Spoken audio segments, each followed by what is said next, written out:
information we have. The policemen who went to Homa Bay, I have their name plus their phone numbers. You get me? The border who picked them and took them to Ojwang's home, I have their name and phone numbers, isn't it? As we speak now, the OCS Moego police station, who is a lady, I have her name plus phone numbers and her relatives and what she said after Ojwang left before knowing that Ojwang will die. You know, ladies and gentlemen, welcome back yet again to another video. Happy on the Kenyan Daily Report TV together with News Time TV. And as of right now, we have one Professor Fred Ogolla, who has been at the center of following up with the murder of the late Albert Ojwang. Now, we want to know where things have reached right now. How is the family faring? When are they planning to lay Albert Ojwang to rest? And do they really think that justice will be served in the said murder of Albert Ojwang? Welcome, Professor. Thank you very much. How are you doing? Very well, but of course the nation is mourning, so nobody is happy. But we are soldiering on, but the nation is really mourning. You saw yesterday's John Mbadi's budget reading became more like a morning speech. Yeah. You know, can you imagine that we are reading a budget and the headline is about death and murder of the newspapers. John Mbadi was on page 7 of the Standard with his budget. Yes. Yet page 1 to 6 was all about murder, death, disappearances, abductions, rogue cops, name it. It also happened last year when the budget was being read. The front page never spoke what was happening. Also remember, if you check again at this, the headline of the State of the Nation address, there were all sorts of Adani. The Adani was on the front page, and the Kentraku deal was on the front page. So Kenya Kwanza seems to be making all the wrong headlines and missing out on the most important headlines. Because when I was going as a young boy the day before the budget, the front page will be cool on that day, talking about what to expect, basket of goodies if you like. And then the next day you'll see that the president will offer goodies to the citizens. But I don't think whether there was any goodies this time when the body of Albert Ojwang is lying in the mortuary. And some of us who saw from when he was brought to the mortuary, we saw the body lying there to the postmortem. We don't even sleep, you know, and I'm sure the parents are going through a very hard time. I talked to some of them this morning. Some people also interfering with them because some people have political interest. Some people must try to misuse them. And I think that as one of the family close friends, we are trying to advise them to focus on mourning Ojwang because these moments you will not get them again. We want to ensure that we take as much weight from them to give them time to mourn. In fact, the most important thing is to be in touch with what they are going through now. And as we speak, everyone is not happy. I'm sure everybody is hurting, but of course, some people have different pain. For those who are perpetrators, their pain is that they have been caught. For those who are the one who have received this pain, our pain is that we have lost Ojwang. And not just Ojwang. How many more Ojwangs are we losing? And the most important thing is the casualness with which the state is taking this matter. They are trying to tell us something that forgive and forget or accept and move on. You know, that attitude is so irritating. Can you imagine that Ojwang's body is lying in the mortuary and President William Ruto is in a hurry to go and gazette IBC commissioners? Does he care about that? He doesn't. In my culture, if an elder dies or if anybody dies at home, even people stop going to work. People can't go to the shamba. You cannot go plant seeds on the day people die. You cannot leave your wife, your child, or whoever dead, and you're going to work. So William Ruto, his son has died, Albert Ojwang, because he's the father of the nation, you like it or not. Yeye ndio baba wa taifa. Kwa hivyo yeye ni baba wa Ojwang. Ojwang is lying in the mortuary and is in a hurry to gazette IBC commissioners, which is even in contempt of court. So for me, the casualness with this one is being taken for granted. Then when young people are just coming to the city to express their anger, they receive tear gas, they get police harassment, some will get injured.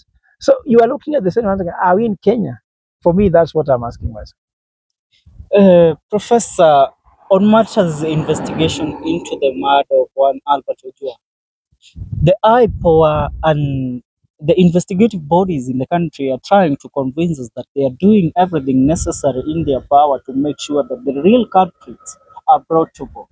Yesterday, we saw IPOA publish that they had arrested the first suspect in the murder of Albert Ojwang, a police officer by the name of PC James Mkwana, a constable at Nairobi Central Police Station. What is your take in regards to that? First of all, I don't think that is working well because the major suspect, the prime suspect, is known, but he's still working at large. He's working with the national crown. You know, let me tell you how this works. If you kill any Kenyan and none of their family members accuse you, you're always accused by the crown. The crown is the sovereign power. You see, that crown the policemen put on themselves, that's the crown.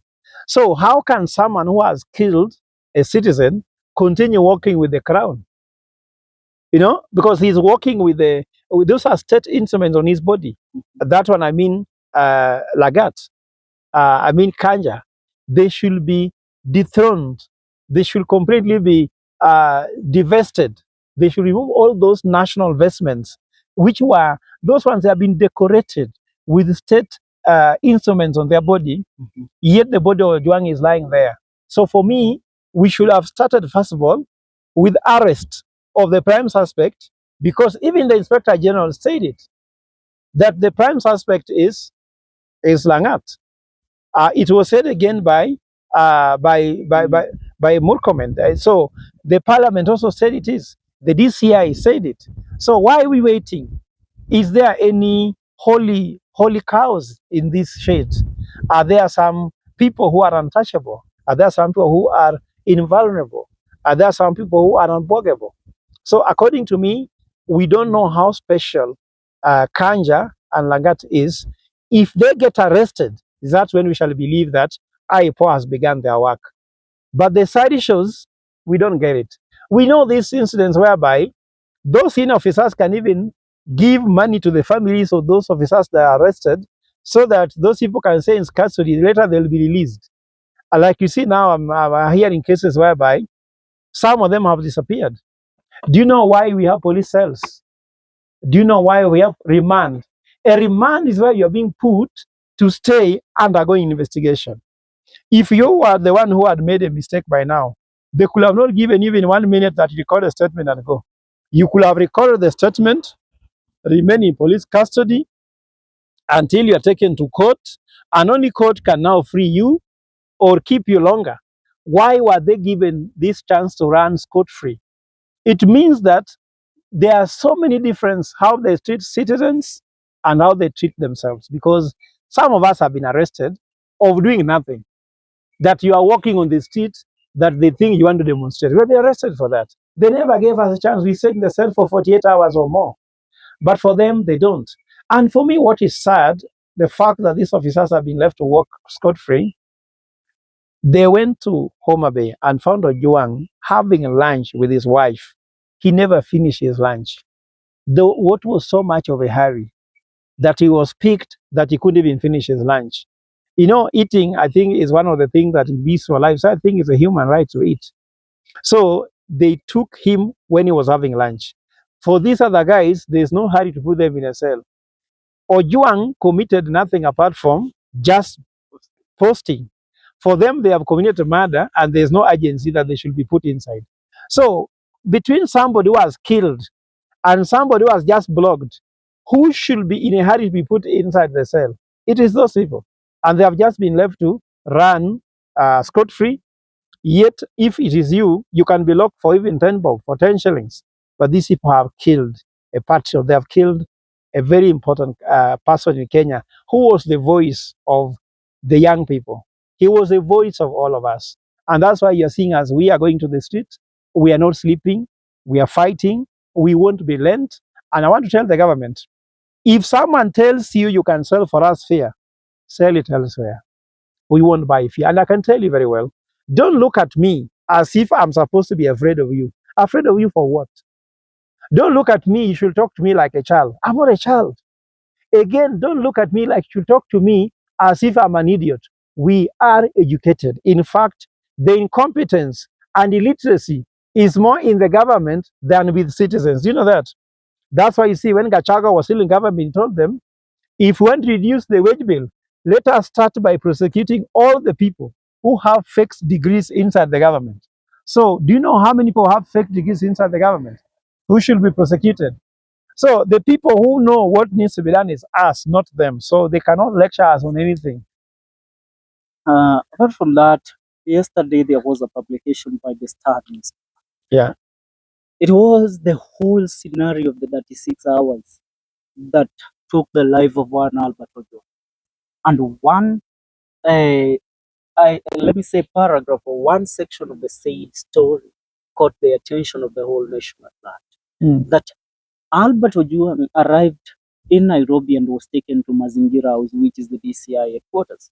And from DCI headquarters, he was taken to Karura Forest, where the Star, according to the Star newspaper, they believe that DCI has torture chambers within Karura Forest. And there they started torturing Albert. They called one DIG Lagat to come and witness the torturing of Albert Ojwang inside Karura Forest that night. And the man, according to the Star newspaper, showed up and witnessed the whole scenario, even went ahead to encourage them to continue doing what they were doing until Albert fell into a coma. What is your take in regards to that matter? And according to you, and this story that the Star newspaper published, do you see any credibility in it? Yeah, there is. Remember the questions I asked on the first day we gave a press statement and city mortuary at the postmortem. I told the nation that the person who beat Ojwang was very personal about it. You know, I said, for example, if you find someone sleeping with your wife, you can't beat them the same way compared to when you send someone else to beat them. I don't even believe that he not only witnessed, he participated. It was anger. That person who beat Ojwang with anger. I look at the body of Ojwang. I look at when he was lying there, Albert. You know, when they were now doing the postmortem and they cut the skull, the bleeding inside the skull was immense. You know, the skull is one of the most the hardest organ you have, the hardest thing you have. It was hit until it was broken through, until the bleeding went to the brain. And Ojwang went unconscious, I think, because of the internal bleeding that was taking place. I can even attest that Albert Ojwang must have been beaten even by Eliud Lagat himself, because the anger at which, first of all, compare. Someone sent somebody to go all the way to Homa Bay to pick this boy when he was having lunch with the family, not giving him even a minute to finish his meal. You know, normally, I see when we used to be arrested when we were young boys in university, if you are found urinating on the road, they say, maliza twende. Sivyo? Yani, hiyo ni haja umekosea, lakini maliza tu haja tuende. Sivyo? So hata kusema, maliza kula twende. They could have sat with the young man. Even if they didn't want to eat in their home, they could have waited for him to finish eating. We have found you eating. You never interrupt people's eating. That was anger. Investment involved. 400 kilometers to Homa Bay and back. That's 800 kilometers of travel. They went through all that, all the way to Nairobi. Why Karura Forest? There was no Karura Forest in Homa Bay. That's now you understand why. They could not do the thing they wanted to do in Homa Bay, Mawego police station. They wanted something as secret as a torture chamber in Karura Forest. So everything adds up. Then Karura Forest has been known for so many people killed in Karura Forest. You know Msando. Where was he killed? Where was he found? So we can count names and names. And these policemen knew. DCI knew. And then they said that he was never taken to DCI. Yet we had the information. You wait for the prosecution to begin. We have witnesses we are going to bring. We have the information we have gathered. Information which is undeniable. They are going to ensure that they get everything. Like I told you, when you do investigation, A, B, C, assume nothing, believe nothing, check everything. So as the people helping Ojwang's family to get justice, we are assuming nothing, we are not going to believe anything they tell us, and we are going to check everything until justice is done, and then justice is served. Until justice is seen to have been done, we won't relent. And I can tell you, we talked about Ruto one time, isn't it? With the killing of Juang, we have now moved to half term. We are not even discussing about one term anymore. And I want to ask Raila Odinga, ask yourself, which side are you? This is the side when you have to abandon this train. You have to tell William Ruto to carry his own cross. You cannot face your sunset days and abandon your son. Ojwang is your son. Ojwang was from Homa Bay. Raila Odinga Stadium is in Homa Bay. That's why you took William Ruto to do the Madaraka Day. Now he has killed your son. Is there something you are waiting to see that he's gonna do? How comes every time we join the government, our people die? And when we join government, we don't actually get development. We just find people have died. Musando case was when you had just joined the government. Then Musando dies. We can count many people from your area. So this is the time you have to stand where the truth is so that you can stand to be counted. Me, I'm urging you that this is the time we have to really find the story. So the story from the start is closer to the truth. It adds up. And if you want to know why it adds up, all the statements given by the DCI, statement given by the ODPP, statement given by the INIS, statement given by the Inspector General and Deputy Inspector General, by Murkomen, they are all inconsistent. The only story which is consistent with the facts and consistent with the postmortem report is the story from the Star. So the Star is now the Star, and they have shown the Star, and now Kenyans can see the truth. Now, getting back to the case, the current statement given by IG Douglas Tanja, the statement given by DCI Director Amin Mohammed. The IG and the police department, mostly the Central Police Station, they said that Albert Ojwang was tortured at DCI, that he arrived at Nairobi Central Police Station while he was in a home. So the officers within the Nairobi Central Police Station did not have anything to do with the torturing of Ojwang. And they went ahead to support their claims that even the OCS, One Talam, refused to book Albert at at Nairobi Central Police Station. But due to the pressures and calls from above, he had to take Albert. On the other side, on the other side, we are hearing that the DCI now themselves have turned against the Nairobi Central Police Station department. They are saying that the main suspect, who they believe should be arrested and detained for the murder of Albert Ojwang, is none other than the Nairobi Central Police Station OCS Talam. They are all throwing tantrums towards each other, but nobody points a finger at the big man. What is your take in regards to this? Yeah, first of all, you have to understand a few things here. I've been to Nairobi Central Police. I've been detained there for 8 times. Those policemen do beat people. I was being beaten there, but of course, chances are that I'm a kickboxer and I managed to defend myself. Then I became the leader of the people in the cell, and I ordered that any policeman trying to beat anybody, I'll beat them. It is not possible to do the kind of torture Ojwang was given within the cell. Because you see, even when you cane one person, when they shout, the other cells will hear. So the cell is not the environment to torture. That's why from the beginning, there used to be Nyayo torture chamber houses. So these torture chamber houses were put there because they are actually underground, where you can't hear anybody. During abduction, people like my brother Bob Njagi, they were arrested. I've sat with almost all abductors in the conversation. There was one in Ngong where they used to hide people and beat them up. There was one on Kiambu, isn't it? Even there's one in Karura. Those things exist. And they are built apartments. That's what I'm telling you. There is a budget that is given to the security officers to do these abductions, killings, harassment, and tortures. They have a budget. Now, look, imagine. Have you not seen that the budget of security under John Biden has gone up by 17%? Yes. Yeah, so what is that budget for?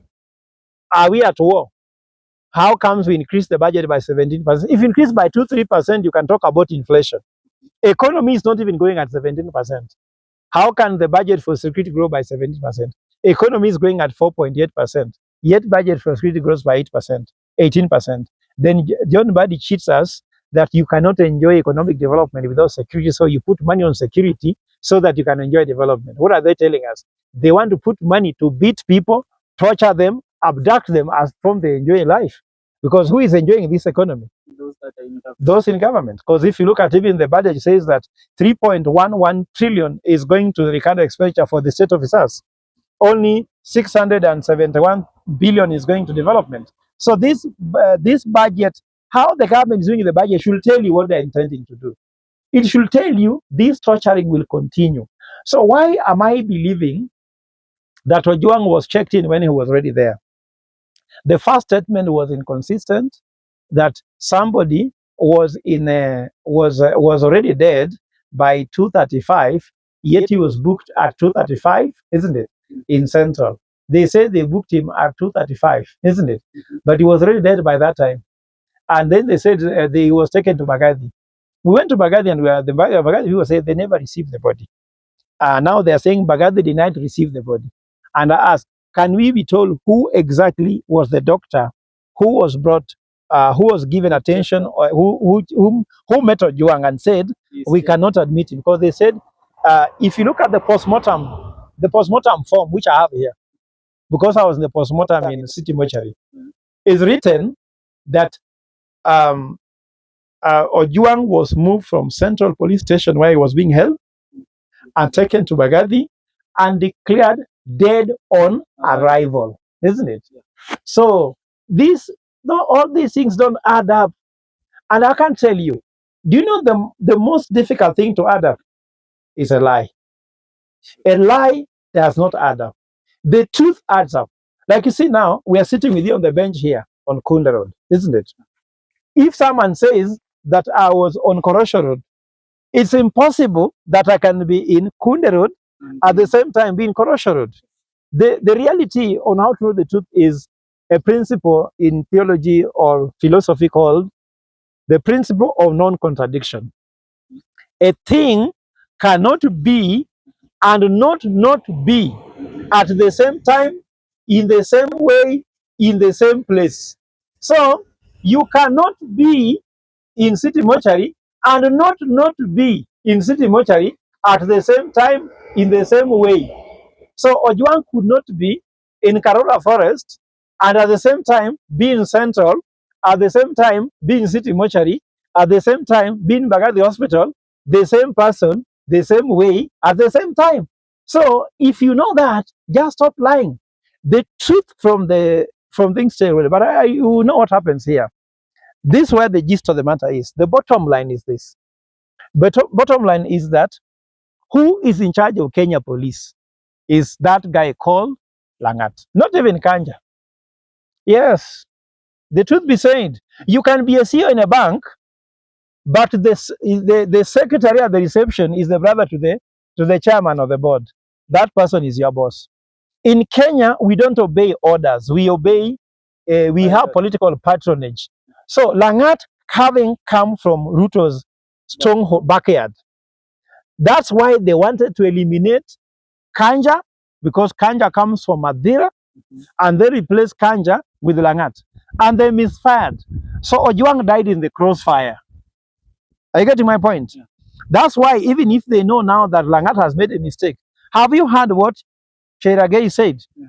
Let us not isolate it to Lagat. All the Kalenjin MPs and all the Kalenjin people are trying to defend Lagat. Why? Does he need to be defended? He is a deputy inspector general with all the powers. Why don't they just allow investigation to take place? So the truth of the matter is that there's a battle between Kanja and Lagat, isn't it? And who is winning now? The person winning is Kanja, because Kanja at least did not involve himself in killing who? Ojwang. But Kanja could have been weaker had Lagat not committed this crime. And that's why you're realizing that within the police, there are people who will follow Kanja and people who will follow who? Lagat. And that's why you see there's a lot of inconsistency and information in flowing. I'm telling you, so many police officers are reaching out to us to volunteer information. And also, I want to tell these people, we have Gen Z in the police unit. They are not going to let their fellow Gen Z lie there with the lies. They're giving us the truth. We are having 1 minute by 1 minute. Like now, as I sit here, the kind of information we have. The policemen who went to Homa Bay, I have their name plus their phone numbers. You get me? The border who picked them and took them to Ojuang's home, I have their name and phone numbers. Isn't it? As we speak now, the OCS Moego police station, who is a lady, I have her name plus phone numbers and her relatives and what she said after Ojuang left before knowing that Ojuang will die. You know, a statement that she gave before or before Ojuang was after Ojuang was picked, but had not got news Ojuang is dead. That statement reveals a lot more truth than even what you are hearing. So you just wait for the defense to for the prosecution to begin. The kind of information you want to bring will be important. Then don't believe I power. The most dangerous letter in I power is the word I, independent. That's what is not there. Just like in all institutions in Kenya, anything beginning with the word independent, that's where there is no independence. And actually, this has become an African problem. Anything that begins with the word democratic, there's no democracy. Like you hear Democratic Republic of Congo, isn't it? Go and look for democracy there. You better not call yourself democratic. Just call yourself something. If you go to all democratic republics, that's where there's no democracy. If you go to any country and say, this is a corrupt-free zone, that's where corruption begins. So all these titles we know. I power is not independent. I power chair is appointed by the president. I power is guarded by the police service. Who offers security to the IPOA CEO? The police service. The chairman of the board of IPOA, who is the appointing authority. So how can you be independent to investigate someone who is taking care of your security? How do you investigate it? So we are looking for institutions to be revived, to restore the nation of the country, so that we can have these institutions being independent. If you go to countries like Norway, Japan, South Korea, you go to Singapore, you can never have a judge having coffee with people in the bar. Go to UK. But here in Kenya, judges even dance in the bar with their own people whom tomorrow they are going to see before them. You see a chief justice hugging a president. You can never see this thing in some countries. But am I lying? Have you not seen the chief justice hugging the president? In UK, it's impossible. You must stay independent. So as far as I'm concerned, ignore all those things about independence.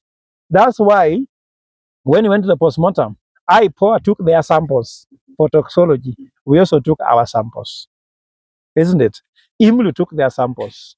So they are going to do their sampling in their own government chemist laboratory. We do ours, and they do that. IMLU does theirs. Then we compare.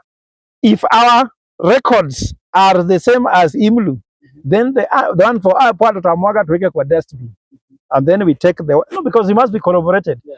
You know, in Jewish culture, this is very unfair, but they say if a woman and a man are arguing, a testimony for a man must be falsified by testimonies of 3 women. Can you imagine? So for us, we want to say that we don't want to believe on that nonsense of the Jewish. 2 testimonies that are correlated. Let's say if IMU does their analysis and finds what killed Ojuang, and also us as family do our analysis, and what IMLU says, we also say, then IPOA comes with a power thing, isn't it? We will tell them, here's your power, tunaweka kwa dustbin, then we pick the one for IMLU and ours. So the fact that we're in the postmortem, we took photos, videos, and evidence. We know exactly where Ojuang was touched. We could see the centimeters. Sometimes you could see how many times did you hit that part to reach there. Understand? So we can tell, and of course, forensic evidence will show even the duration of the torture. So the 36 hours will come to pass. So you can't believe these people. The thing we know is that William Ruto is running this country as if it's this tribal thing. He accused Gachagua of being tribal, but look at what's happening in his government. If Farouk Kibet can become more powerful than a minister, Farouk Kibet can even insult a senior government official, isn't it? Somebody who is not educated. Yet these ministers are highly qualified. These people cannot even allow professionals to work. So if you are in a government and you are Ruto's tribesman, you are more powerful than even your boss. And that's why Lagat is more powerful than Kanja. The only thing that gives him power is the tribal inclination he has with the president. And tell Mr. President, you are the head of state. Imagine, just imagine you are the head of state. Not even imagine, you are the head of state. What are you looking for, really? You have all the powers. What power do you get by Ojuang's death? What power do you have by giving Lagat these powers? Why don't you just professionalize the police? When I hear about police reforms, I don't care about police reforms. I care about professionalizing the police, professionalizing government services, modernizing governance in Kenya. Because this kind of governance in Kenya is not modern. In a modern state, you can't do what you are doing. So if one day I'll ever get a chance to be a head of state, I'll come with a program called Modernizing Government. So I'll go and take KRA, be modern. This is what it means to be modern. In fact, we should call all Kenyans to bomb us, to sit down, to tell us which kind of state do they want in the 21st century. In fact, the biggest discussion should be having, call these Gen Zs to bomb us and have a national convention and ask them, you guys, you are very angry with us. How would you want us to run this country? Because we seem not to know. And the truth of the matter, they don't know. They are clueless, they are incompetent, they are so corrupt that they can't see the truth. And even when you hear these people making noise here and there, these members of parliament, these are hypocrites. Because do you know that IG Kanja was vetted in parliament? Is it? So what is the use of vetting if you can vet people like that? Eliud Lagat was vetted in parliament, isn't it? Murkomen, whom they were now shouting at, they knew him, he was their fellow member, but they still vetted him in parliament. So even wasting taxpayers' money, people are sitting down up to midnight vetting people. All these are shambolic things. We just need to professionalize governance in Kenya by ensuring that parliament is professional, is independent institutions, judiciary is professional, independent institutions, ORPP is the same way, DPP the same way, DCI is the same. But now all these things, what the president has done, he has put accomplices in all those very important state apparatus. Let's now go. I'm not tribal, but let me just wonder a little bit. Math doesn't lie. Who is the director of DCI? I mean, Is from which community? Somali. Who is in charge of DPP?